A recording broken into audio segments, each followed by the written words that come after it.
Yes, guys, Happy New Year, 12 TV, first episode of the year. Welcome back to the show.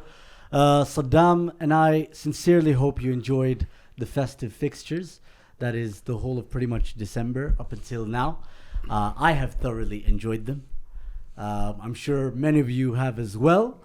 Saddam today is here not just as our resident United fan and one of our main co-hosts, no, but he's also here to explain a lot of things.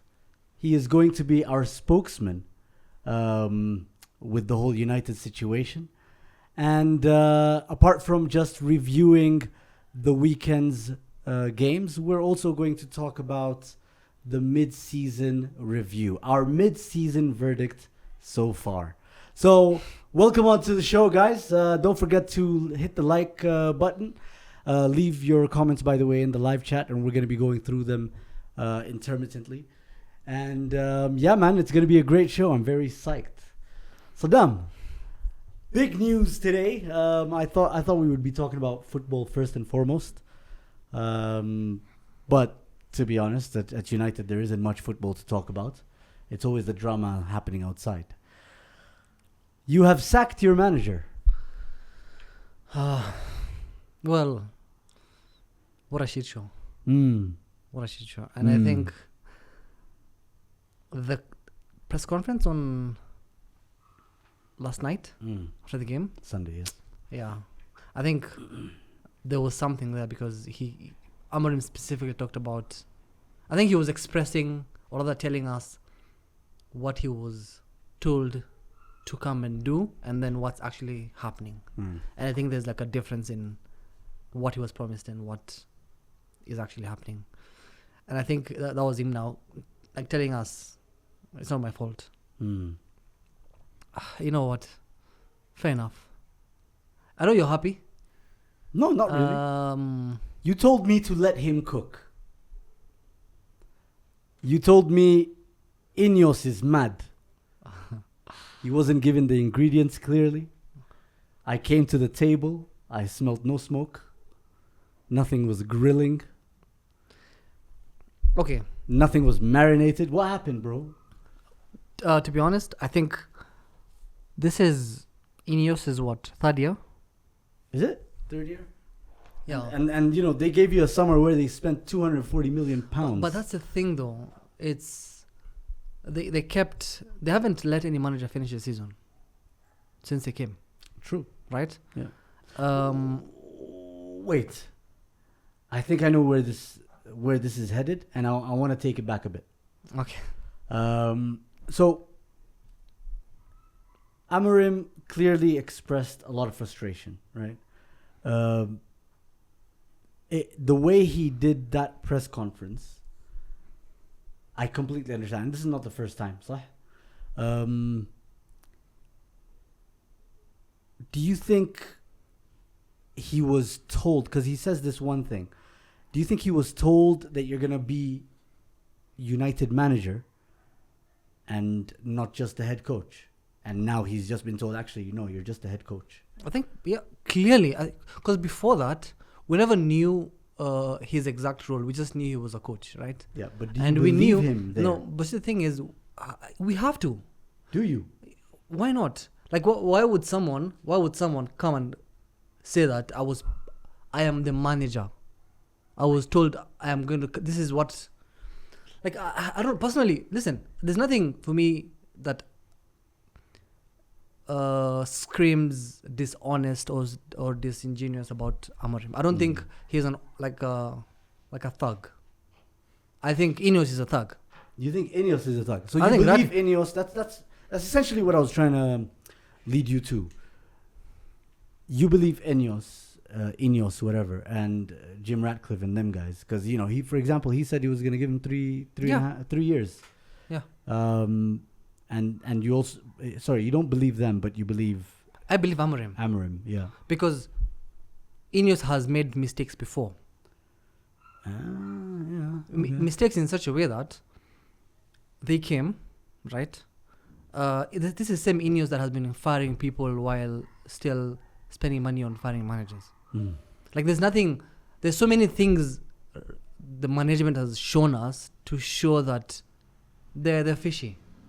Like if Amorim tells us that I was promised to be a manager and I'm now being forced to be a coach only, and I'm not having seen all these things, the powers that I thought I would have, I would believe him.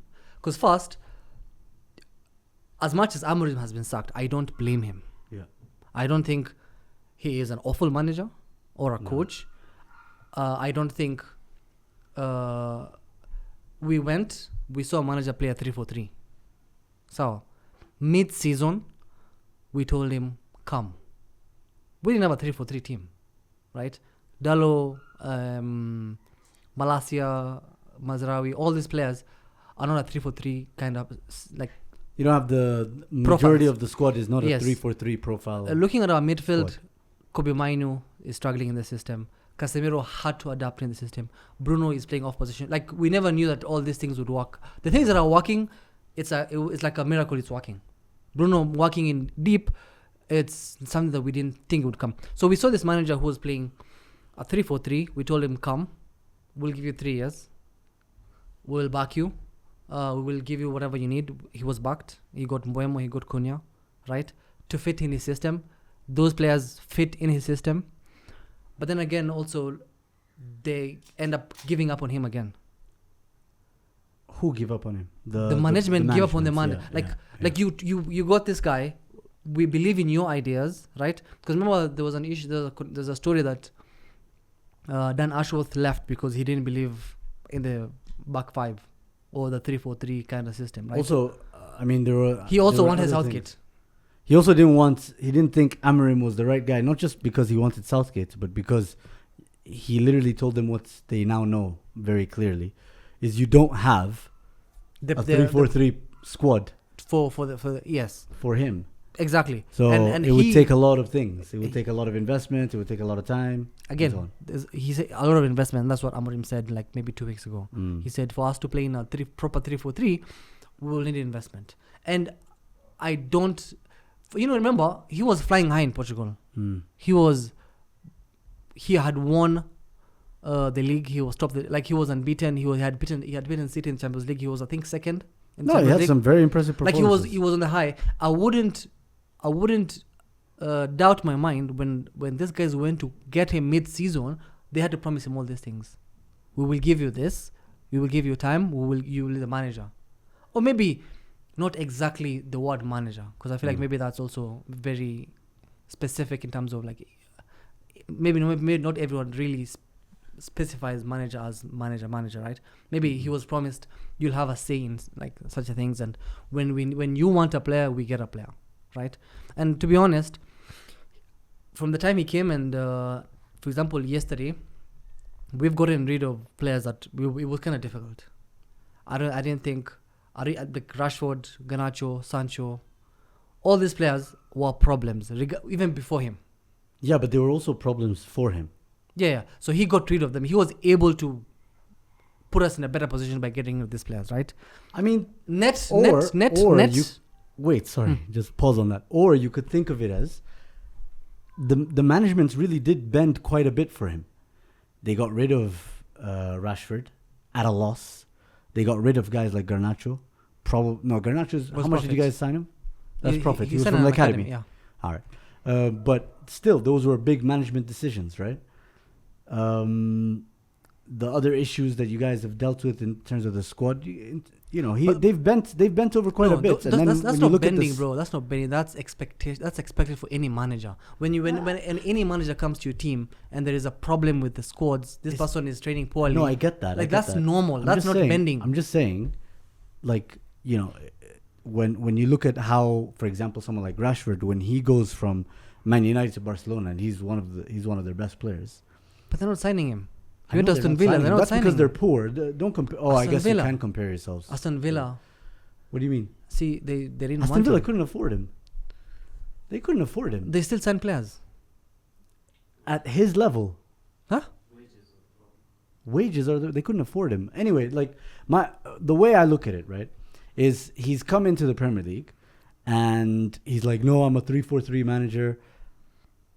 And they're like, okay, Sawa, we'll give you these things. We'll give you these players. We'll do the investments and whatnot.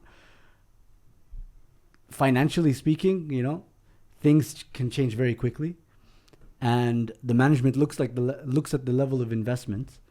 They probably had one idea before they signed him. They're like, it probably cost this much. Kumbe, it's 3 times the cost. And then they're like, okay, we won't be able to give you this much. This is what it's going to take. And then to save the season, they tell him, how about you try a back 4?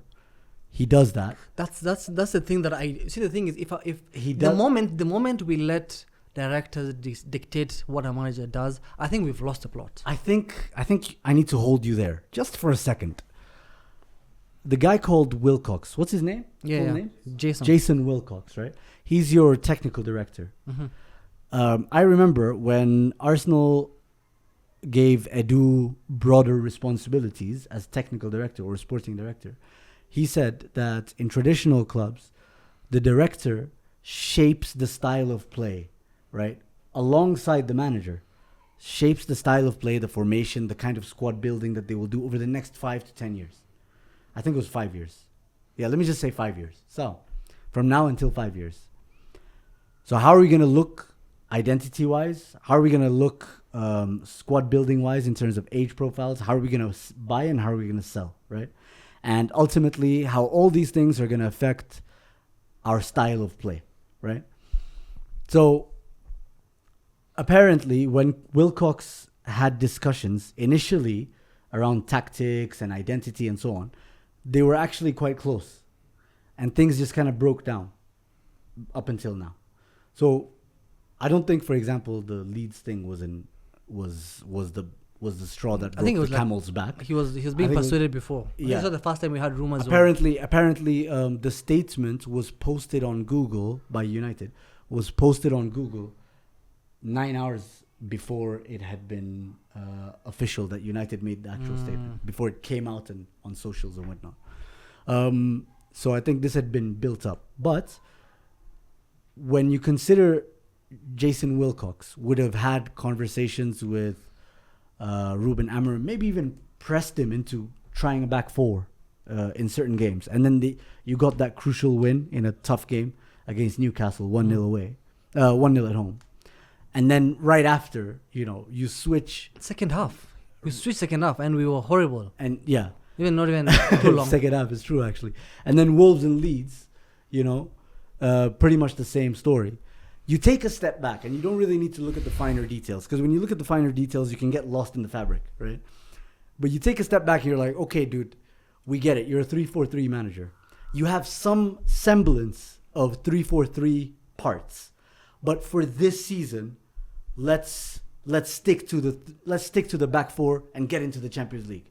Why? Because if you do that, you have a bigger budget to get the players that you need faster, and to get rid of the players that you don't need more easily, to get closer to the image that you want of United, right? When you look at, for example, Arsenal, this guy came in, Arteta, and I don't like to draw comparison because then it gives United and Chelsea fans reason to go. Also, to be honest, you've won nothing, so you're not really truly the benchmark. I think we are, but in you a have different not way. won anything, bro. So like Arteta came in with the back 5. This is a back 5 though, right? He was like, we need to shore up. He did that. There were some like green shoots of style of play, but the main thing was, I need to do this back 5. Once he started getting more of his team, then he started shifting formations. Then he started, defending maybe a higher line. Then he started pressing higher in different ways. Then he started adding counter pressing and so on and so forth. Like building blocks, you get. And it's like, if you were Chelsea, then I think you would have no excuse. But like the excuse was right there. Like, you guys are not Chelsea. You don't have this billionaire money being spent on you guys, sugar daddy money being spent on you guys. You guys do have financial struggles. And it's okay to have gone okay, this is a project. Trust the process. But now this guy, he comes in and he just says, no, bro, don't make me identify as a 4-3-3. That means they'll always see me as a 4-3-3. Bro, we're just saying for now. Okay. Wait. wait. Do you think, for example, based on what I've just said, do you think managers like Pep Guardiola, Klopp, Conte, there's who's the guy who won? Roberto Mancini, all these international managers who've performed abroad, Carlo Ancelotti, and all these guys, they've performed abroad. That's where they made their name. They come into England. Do you think they've not adapted in any way? Do you think they've just held their own, absolutely stuck by their identity? I think so, yeah. You think so? I think, okay, to answer your question. You don't think they adapted in any way to the league? No, there is adapting to specific situations as you grow through the team, right? Remember, it's been half a season where he came in when things were... I'm not counting last season. Yeah, nobody is. Nobody is. So I'm counting... Because I'm fair. Unlike United fans, wait, I'm counting this season, right? Okay. It's been how many months? 6 months. 6 months. Huh. He's maybe 3-4 points from top 4. Yeah. So he's also... Wait. So like... I'm just saying, if you look upwards, he's only... No, it's okay. And then if you look downwards, he's also only. You know what I mean? But point is, we're not in a catastrophe. We're not 15, 16. No, you're not. We are in the... And remember, we've drawn maybe 5 games that we should have won the last 10 games. So, easily we could have won. We're not... Our performance-wise, results-wise, we're not as bad as it might seem. This season... When you have a manager, you've given him all the... You want to trust him. So, you want him to evolve. This pressure of wanting him to change formation, that's where, for me, I have a problem with. Look at all the great managers. When I'm looking at Pep, I don't remember ever seeing stories that the board is telling Pep to use certain formation. No. Wait, let me finish. Oh, carry on. Every single manager that I know who's actually a great manager, we never have conversations about... How come this person is not being persuaded by the board to change a formation? You mentioned Arteta. Arteta was we don't know what he was doing at City. He was assistant coach. So whatever. So he was the right-hand man. Arsenal is his first job. So in reality, he has no identity. It's easier for you come on identity if you don't have any identity. Or for he you does to do have anything. an identity, Wait, let me but finish. He doesn't. We don't know what that identity is. Can I just finish my thought first? No, I'm just let me finish. Making sure there's enough corrections. Let me finish first. Okay. Arteta is a horrible example in this situation because that was his first job. Amorim has had success with 3-4-3 in Portugal in Champions League. He's beaten so many teams in Champions League. Not so many teams, but he's beaten City. Oh. Right. Trouble. They were the best team in the world. Yeah, but remember what you guys told me about Gyökeres? Let me finish. They had some guy called Simon Pussy or something playing at centre back. So he's a manager. He's a young manager who's had success. That's how. And remember, Sporting wasn't his first. I think it was his third team. So in his career, he's had a way of doing things, and it's usually difficult for someone to change a way of doing things if he's been doing it for a while. Okay. Arteta is a horrible example. All right, fine. I did give you others. Let's look at others. I did say others. Pep Guardiola. Conte. Guardiola has constantly adapted with his squad as things go. How very nice of you to say. But wait. What did he say? What did you just say there? I just want to just hang on that point. He constantly adapted with his squad. Every single year. Yes. Let me finish first. Don't you think that would have benefited? No, it's been 6 months. It's been 6 months. It's been over a year. No, I'm not counting last season. I'm sorry. Why? I'm not, because one, he came in, things were all over the place. I'm pretty sure when Pep Guardiola came into City, he's looking at Otamendi. You just agreed not to use. Now you want to use. What are we doing here? I'm just saying. Okay, City's okay. When Pep Guardiola came in the summer. He didn't come in mid-season. So, and he finished 5th or 4th. 4th. He finished 4th. So, there's a very good chance we could finish 4th this season with Amorim. There is a chance. So if you want to compare, and what do you remember about that first year of Pep? Trying to play out from the back and getting caught out. So many mistakes.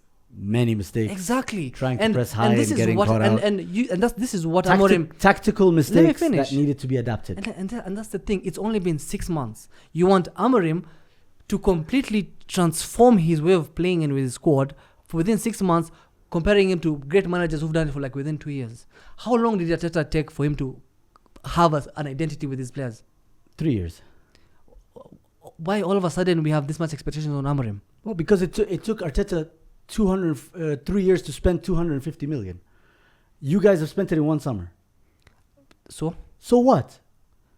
okay. Like, That's it's a matter of irrelevant. That's expenditure. irrelevant because Let me bring it the number back. is crazy because right now players are expensive. I get that. It's not the same. You know, Ruto's economy and whatever. I get it. But what I'm saying is, when you look at it from a business point of view, right? Where do you cut your losses? Do you go and spend another 300 million or 200 million or 250 million on this guy for his pipe dream, right? Or do you pay him 7 million to fuck off and play a back four and show that this team is much better suited, even with the players that he bought, who are also suitable for back three? This team is better off playing a back four. This team is better off playing, with three in the middle, not two in the middle. You see, Like there's so many things around the whole club that depend on the performance of the team, right? People's wages, people's salaries, people's bonuses, people's livelihoods, right? Fans, all this stuff. are you looking short term or long term? Hold on. Profits, losses, all that stuff. When you consider everything you guys are going through, the rats, the holes in the ceiling and all that stuff, what do you think is better? What do you think has a more net positive impact? Having a manager that can play different kinds of formation, or believing in this, potentially world-class manager who has only one style of play? Okay. When we got him, we knew he was a 3-4-3. So, and the reason why he was given a 3-year contract is because it's a project. It's a long-term project. So, it's a long-term project. We've invested money in his team, right? We've bought Dogo, we've bought Lamens, we've bought I think Havens, and we bought Mbeumo and Cunha and Sesko, right? I think only Sesko is questionable in terms of performance. The rest of the players suit his system. It's been 6 months of him trying to use the players he's been given to play in this way with his new system. But then again, we've lost 3 players already. 3 AFCON, Bruno injured. So the last 3-4 games we're in like really, really dire situation because we don't have any players available. And that's the games we've been drawing. Yeah. So the two games we've drawn, if they were wins, we are significantly higher up in the table. We're like maybe 4th, just maybe a point behind, 2 points behind, what's his name? Aston Villa. That's not a catastrophe. So in hindsight, I think the board, it's a mistake.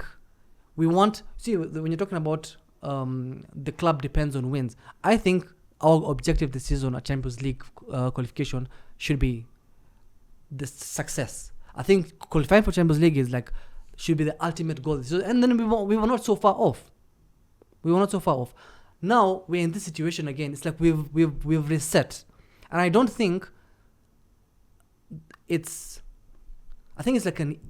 like a ego emotional decision from the management to fire him because he doesn't agree with them.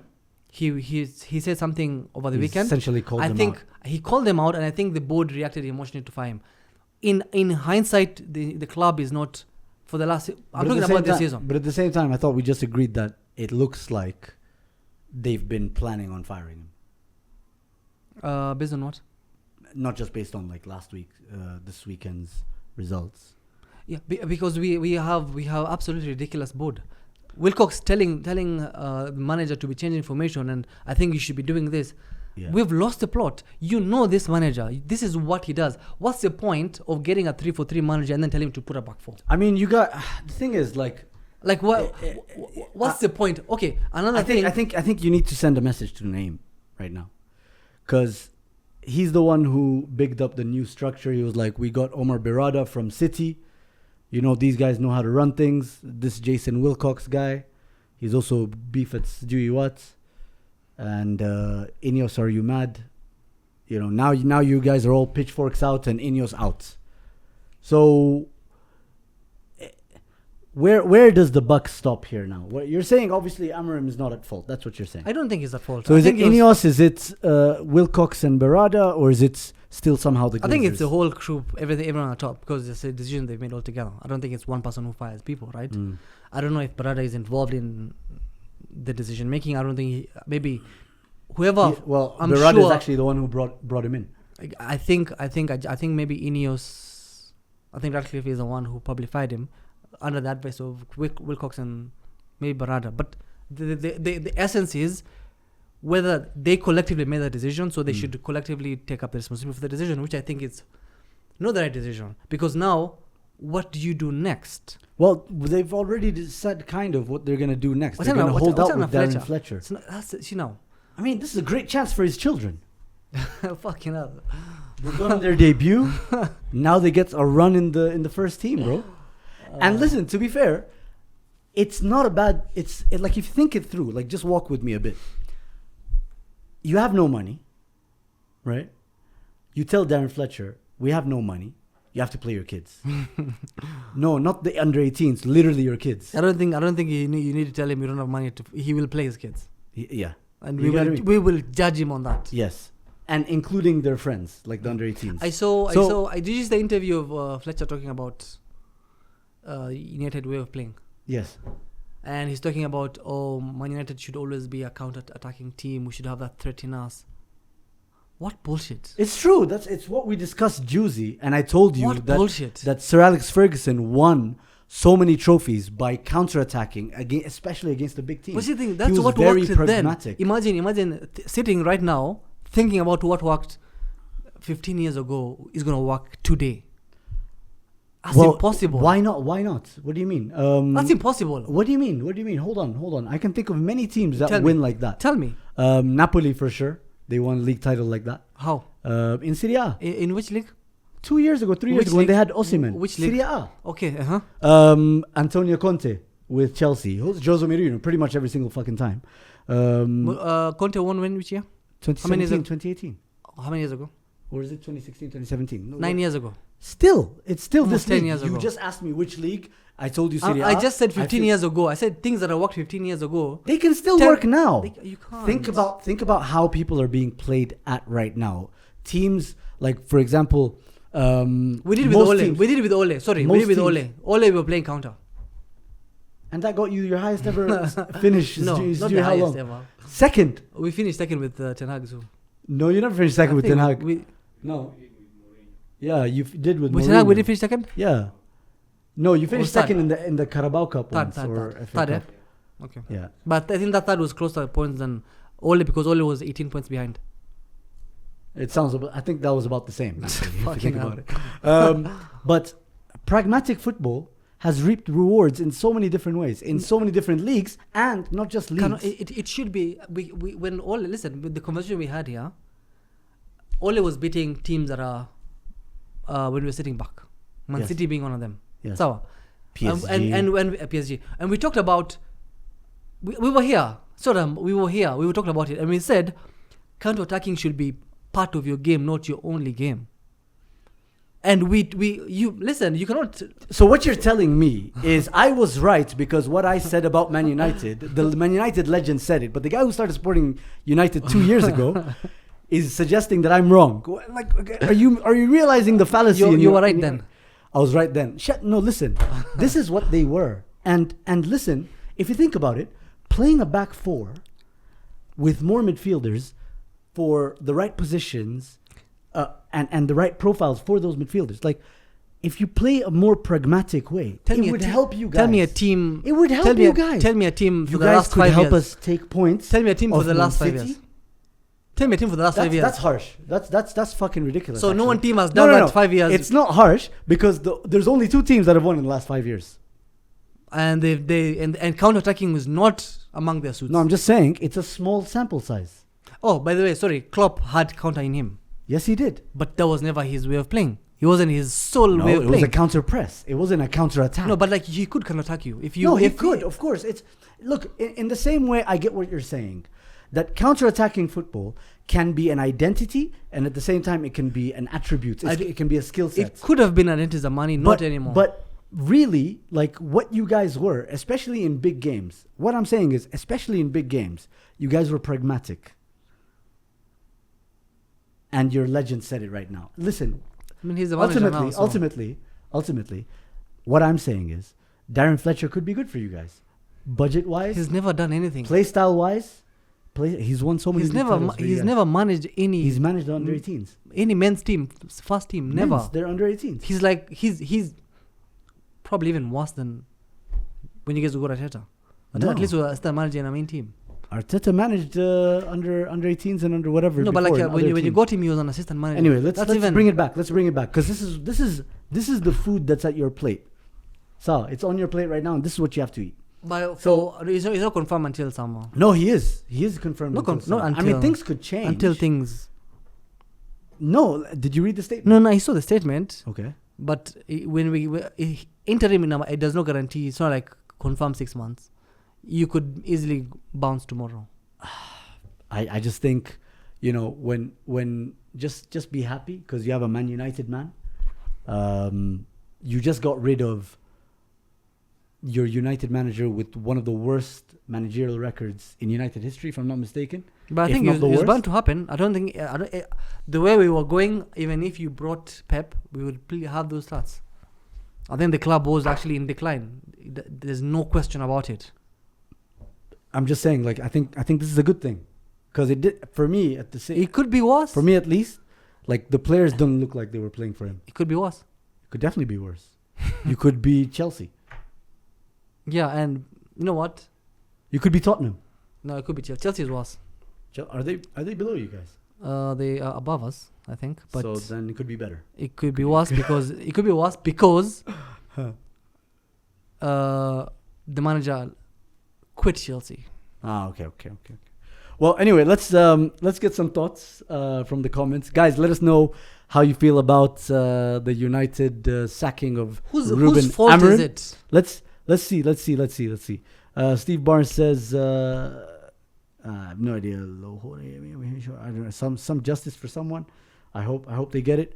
Joel Buer says Saddam generally relieved Amorim is gone. I can't wait for his Delulu takes. I guess you got him. Kiarie Suleiman says, of course we have. Come on, you Gunners. Buer says Amorim has been horrible for us. Good riddance. He's no longer United's coach. Jagemia also says good riddance.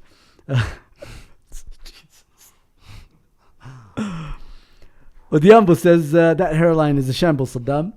Time to ask Zuhum for his barber's number. Do you want my barber's number? Z. Fuck no. That's actually what it sounds like when he shaves my head. Anyway, Chris Monkey says, I can't lie, Saddam is cooking today. GGMU.